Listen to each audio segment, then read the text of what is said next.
అందరికీ ఉపాధ్యాయ దినోత్సవ శుభాకాంక్షలు తెలియజేస్తూ నాకు విద్య నేర్పిన, నా కులవృత్తి నేర్పిన, జీవిత పాఠాలు నేర్పిన గురువులందరికీ పాదాభివందనాలు తెలియజేసుకుంటూ ఈరోజు ఒక మహోన్నతమైన వ్యక్తి, అందరికీ ఆదర్శప్రాయమైన వ్యక్తి అయిన భారతరత్న డాక్టర్ సర్వేపల్లి రాధాకృష్ణన్ గారి గురించి ఈరోజు చెప్పబోతున్నాను. ఈయన 1888 సెప్టెంబర్ 5వ తారీఖు నాడు తిరుత్తని అనే గ్రామంలో జన్మించడం జరిగింది, తమిళనాడు రాష్ట్రంలో. వీరి తండ్రి వీరస్వామి, తల్లి సీతమ్మ.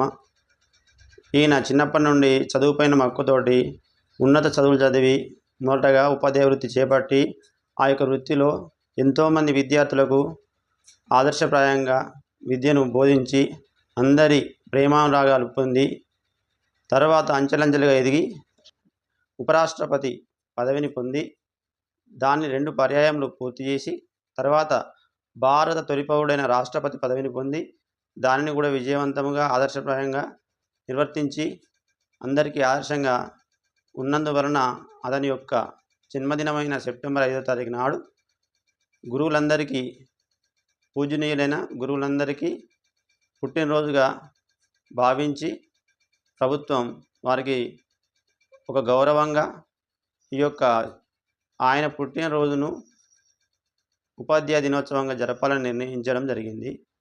అలాంటి మహోన్నత వ్యక్తి, ఆదర్శప్రాయమైన వ్యక్తి ఈరోజు జన్మించినందుకు ఆయనకు నివాళులర్పించి మనకు విద్య నేర్పిన గురువులను తలుసుకుంటూ వారికి మనం మన యొక్క కృతజ్ఞతను తెలియజేయాలని, అందరం మన గురువులపై విశ్వాసం కలిగి ఉండాలని కోరుకుంటూ మరొకసారి నాకు విద్య నేర్పిన గురువులకు వందనాలు తెలియజేసుకుంటూ ముగిస్తున్నాను.